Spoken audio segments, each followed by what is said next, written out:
Hey everyone, welcome back to another Root series, History Discovered. Before we dive in, don't miss our monthly giveaway.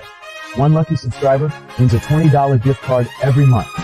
Just like, subscribe, comment your favorite historical figure, and follow us on Facebook. That's where we announce winners on the first of every month. Now let's jump into today's journey through history. In the heart of the Balkans lies a land of mountains, mystery, and endurance, Albania. It's a nation whose story stretches back thousands of years, where legend and history intertwine to shape one of Europe's oldest identities. This is a tale of resilience, of a people who have weathered empires, defied conquerors, and held fast to their unique heritage. So how did this small country on the Adriatic coast become a living monument to survival? Long before modern borders, this land was home to the Illyrians, a group of tribes who settled along the coast and in the rugged mountain valleys around 2000 BCE. They were known for their fierce independence, skilled craftsmanship in metalworking and shipbuilding, and an unbreakable bond to their homeland. The Illyrians were not a single unified kingdom, but a collection of powerful chiefdoms, each with its own customs and traditions. They built fortified hilltop settlements, traded with the ancient Greeks, and navigated the seas as formidable mariners and, at times, feared pirates. They resisted foreign control with tenacity, carving their own destiny in an ancient world. But their independence was challenged by the unstoppable rise of the Roman Empire. After a series of hard-fought wars, the Romans finally conquered Illyria in the 2nd century BCE. The Illyrian people were absorbed into one of the greatest empires in history, and their lands became the Roman province of Illyricum. Cities like Apollonia and Dyrrhachium, now modern-day Durs, flourished as vital trade ports. The famous Via Egnatia, a major Roman road, cut through the heart of the region, connecting the Adriatic to Byzantium and linking Albania to the economic and cultural heart of the empire. Roman law, architecture, and the Latin language spread, but beneath the surface, the Illyrian spirit and language persisted, adapting but never disappearing. After the Western Roman Empire fell in the 5th century CE, Albania found itself under the rule of the Eastern Roman, or Byzantine, Empire. Christianity, which had first arrived during the Roman era, began to spread more widely, and the region became a cultural and religious frontier. Churches and monasteries were built, many of which still stand today, bearing witness to this era of Byzantine influence. However, this period was far from peaceful. The Balkans became a crossroads of civilizations and a battleground for empires. Slavic tribes migrated from the north, raiding and settling in the region, while the powerful Bulgarian and Serbian empires also vied for control. Albania was a mosaic of shifting allegiances and constant conflict, a testament to its strategic importance. Then in the 15th century, a hero emerged who would forever define Albanian identity, Gjorgj Kastrioti, better known as Skanderbeg. Born a nobleman, he was taken as a hostage by the Ottoman Turks as a child and raised in the Sultan's court, where he was trained as an elite soldier. Stop. If you're still enjoying this video, take a second to like, subscribe, and ring that bell. It really helps us bring more history to life. And hey, if you don't, Genghis Khan might just come looking for you. But seriously, your support and our amazing sponsor Tech Essentials keep this channel running strong. Plus, every month, one lucky subscriber wins a £20 Tech Essentials gift card. So hit that button, check them out, and let's keep exploring the roots of the world together. But his heart remained with his homeland.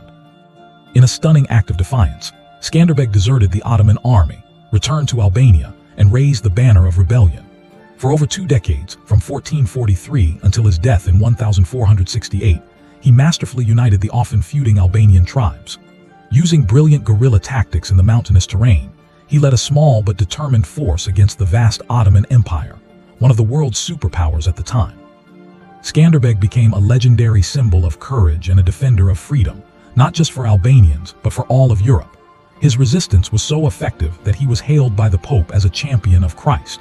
After Skanderbeg's death, the unified resistance eventually crumbled, and the Ottomans finally took control. For nearly 5 centuries, Albania remained under Ottoman rule. This long period brought profound changes. Islam was introduced and gradually spread across the region, coexisting alongside the established Christian faiths.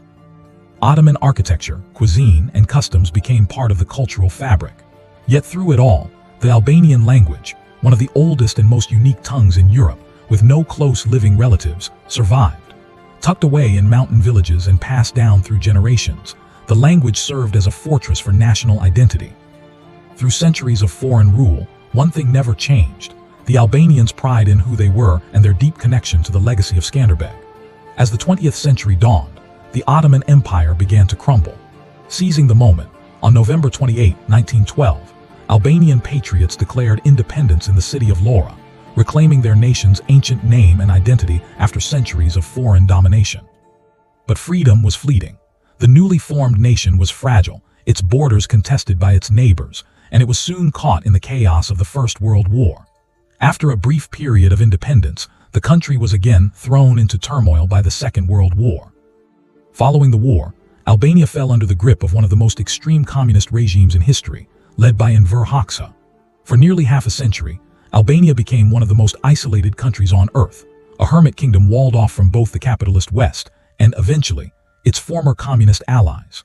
Hoxha's paranoia led to the construction of hundreds of thousands of concrete bunkers across the country, built to defend against an invasion that never came. Foreign travel was forbidden, religion was outlawed, and the state controlled every aspect of life. During this dark period, time in Albania seemed to stand still. Yet even in this profound isolation, Albanians held tightly to their culture, their family traditions, and their unbreakable will to survive. When communism finally collapsed across Eastern Europe in 1991, Albania opened its doors to the world once more. The transition was difficult, marked by economic challenges and social upheaval, but the Albanian people were ready to rebuild, rediscover, and reconnect with the world. Today, Albania is a nation looking confidently toward the future while proudly rooted in its past. It's a land of stunning natural beauty, from the pristine beaches of the Albanian Riviera to the dramatic peaks of the Accursed Mountains.